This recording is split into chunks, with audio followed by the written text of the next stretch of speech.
Hello boys and girls, today we've just been for a walk. We've done some forest find paint printing. So, just like in the story we're going on a bear hunt, we went for a walk in the forest. I found a leaf, a stone, a twig, some more leaves, and another stone. Let's see. I've got my paint here. I've got some purple, some green and some yellow. Let's see if we can print. We'll try the leaf.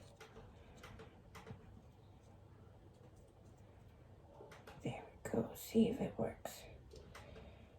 And squash it down.